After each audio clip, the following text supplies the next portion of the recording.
Hello everyone, welcome back to Minecraft. Guys, today is about gold. In between episodes I started construction on a gold farm. It's operational and it's apparently so powerful that it blew the pants right off my body. Yeah, I had diamond leggings and as I pressed F5 to start recording this clip, I I noticed they were missing. I don't know where they are. That's strange, but I don't know. I died a few times, so maybe I have them somewhere, and I just forgot to re-equip them, or maybe they broke. I was working with magma blocks a lot. Yeah, so I have a gold farm. I've spent some time AFKing at it already, and it's just such a great design. I'll tell you more about that in a separate clip that also demonstrates the working. But it's been giving me, so this block of gold, I think as I was working on it, that's just already the haul of it. Now it's not entirely completed yet. What I want to do is do some more improvements on that, but I need some extra resources with for that, which is one of the things that that the beehives over there will hint at. We're going to be using bees today. So yeah, lots to do. And the reason I want to focus on gold now is because of piglin bartering. 1.16.2 is on the way, which is going to adjust it and get rid of, I believe, magma cream and glowstone trades, and I want to try to get in before that change happens. It's not the most important thing in the world. I haven't really kept a track of when the release is, so maybe by the time the episode is finished or I get around to it, it's already done. It won't really matter. The piglin bartering is still going to be a strong mechanic, and it's good to have it there.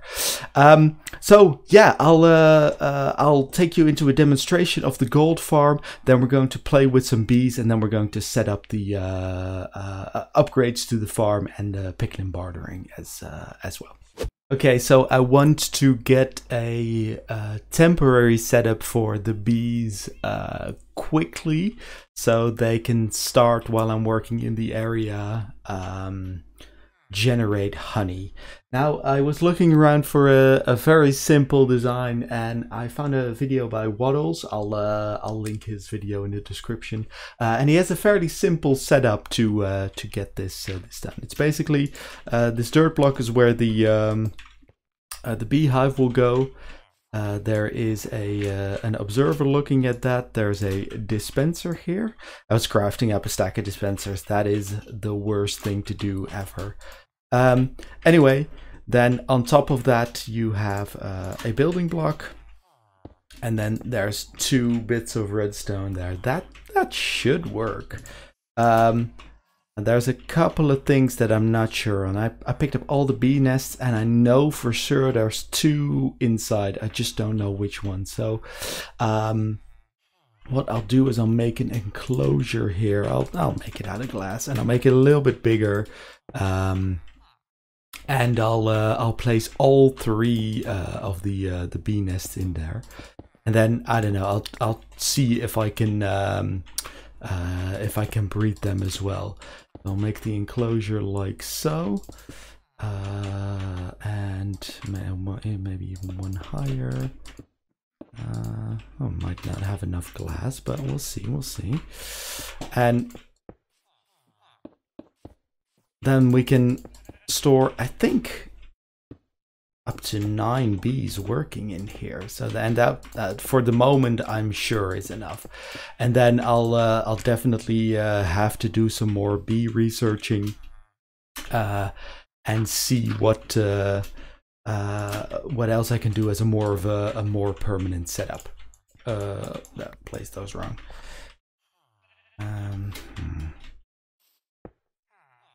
Okay. Hopefully that'll work. And then dispensers, where are you at? There you are at. Okay. And the building blocks.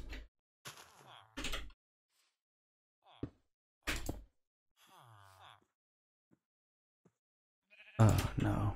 This is going to be hideous, but I realize I need to have this closed as well. Okay, I'll grab another stack of glass and just build it in. I'll put prettifying this on the project board. I guess what I'll do is I'll just fill in this layer, and then hopefully the bees won't be able to escape. Excuse me, sir, this is not for you. Yes. And then we have to place some flowers down here as well. And then, oh, maybe the fact that it's nighttime will actually help me here, because they'll stay inside.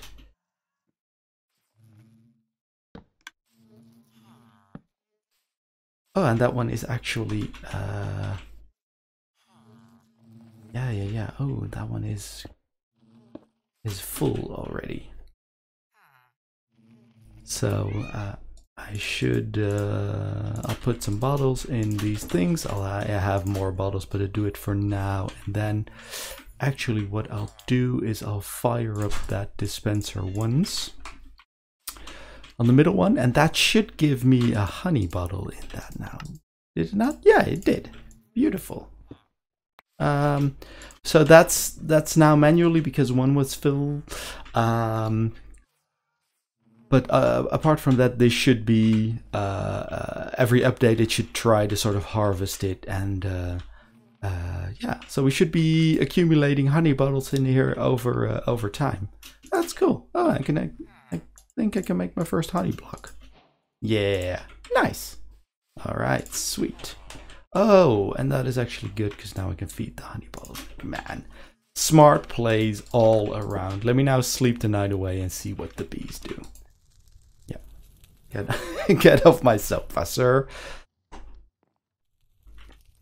But these villagers, basically, I've been sort of evicted from my own house. They, yeah, okay.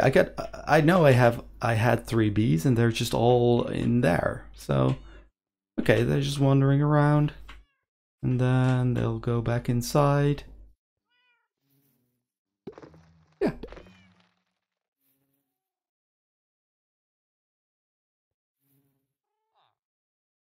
Yeah, that seems to work. And then they'll pop out. Okay, cool.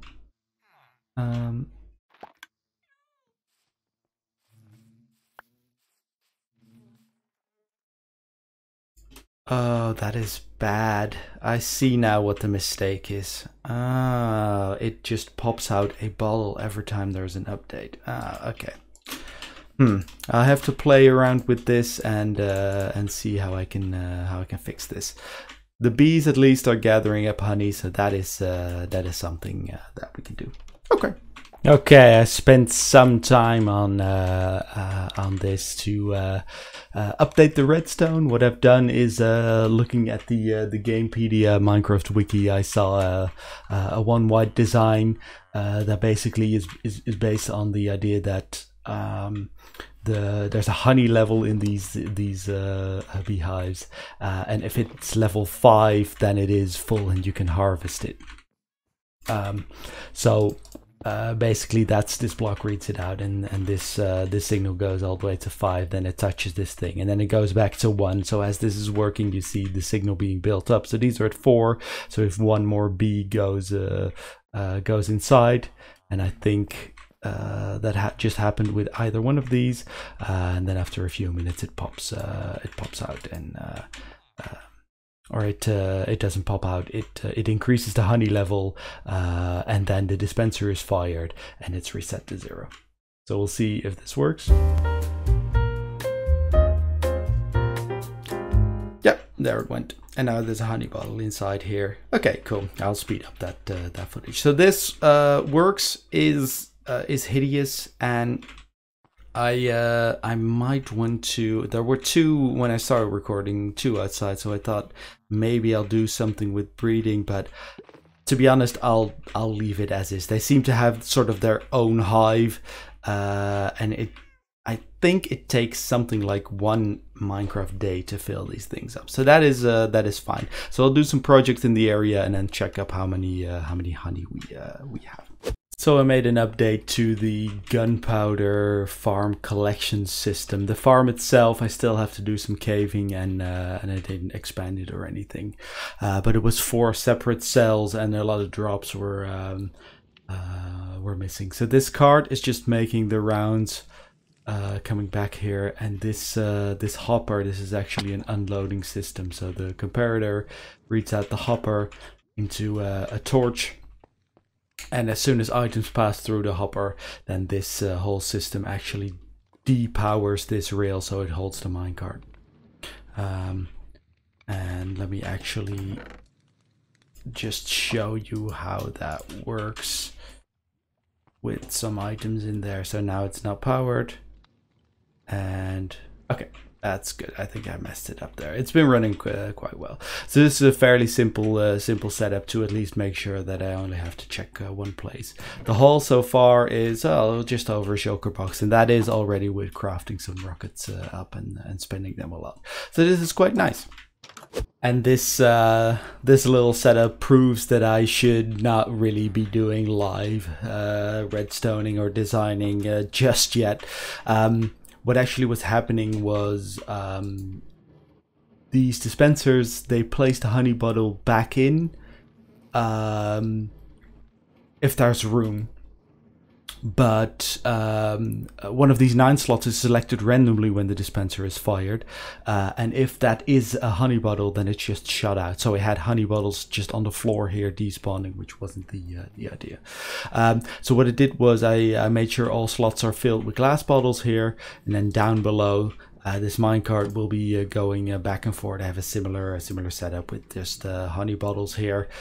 Collecting. This is really temporary. I need to make sure that this is this gets a good place and has a better setup. There's more elegant solutions for this. I just don't know exactly how to do them on the short term. So I've discovered a weakness in the design. I want to cure them, but all my splash potions of weakness are behind. Let's go. Juke him. Oh, he's amazing. He's a ninja. Alright. 2 of those. Let me clear my inventory a little bit. Not the honey blocks. Whatever. I want 2 apples.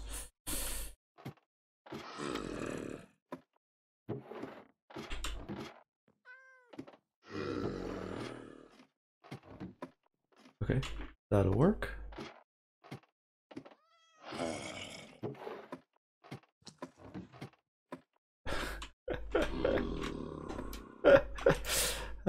Fumbling about in the worst way.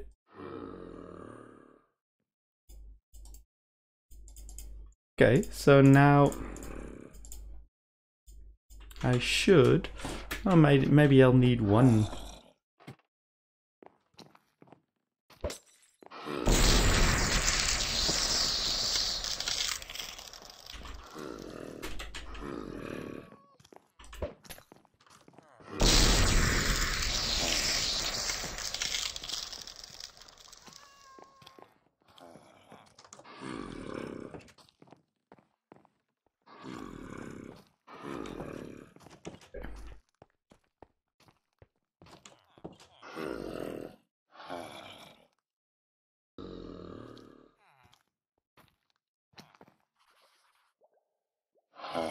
So I just hope they don't, if they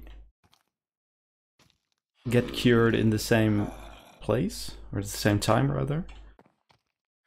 I hope that's the case. Not that they keep reinfecting each other.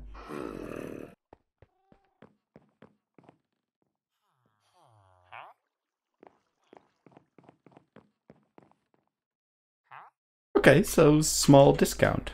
Nice. I think. Just the 3rd guy. Okay. For the gold farm in the Nether, I was looking for space that didn't have a lot of spawnable areas, and that was in a Nether wastes biome. I went looking for that in creative copies of the world and on chunk base. I didn't find this flying around, so I didn't realize how absolutely awesome this terrain is. There's lots of cool features, and there's a bastion here as well. So if I ever do step into a Nether base, this is certainly a candidate for it. And regardless, I'm going to puncture a hole into the bedrock ceiling at some point and explore this part of the map. Now, the actual gold farm is located on top of the Nether, and this space below doesn't really matter because I'm perched all the way up at Y256. But there's a variant of this farm that I have yet to install that turns this into a looting based farm to get the XP as well. And then you're much closer, so these spawnable areas do matter. Now, the farm design itself is a design by Gnembon. I'll link to his video in the description. The video is very informative and excellent, not only for the awesome farm design. You see, this is not sped up footage, it's really just that great. But the video itself is also really informative in how or why farm design choices are made and what the trade-offs are and what metrics to look at. So if you don't know it yet, definitely check it out if you're interested in this stuff. The farm itself is based on two things. There's a bunch of turtle eggs in the center. We'll see one of those, how they are situated later on. And zombified piglins are attracted to that. And because we're in a Nether waste biome and it's built up of magma blocks, zombified piglins are also the only mob that spawn here. So it's a really well focused farm. I was blown away by how well this worked. This will set me right for a long time. The gold farm is extended to turn it into an experience farm by adding honey blocks below where the zombified piglins drop, so they don't take fall damage. And you can stand here sweeping your sweeping edge swords and get them down and get additional drops as well. The drops, even without this the added bonus of the looting effect, the system was having trouble keeping up with the drops, and this is what this rig is about.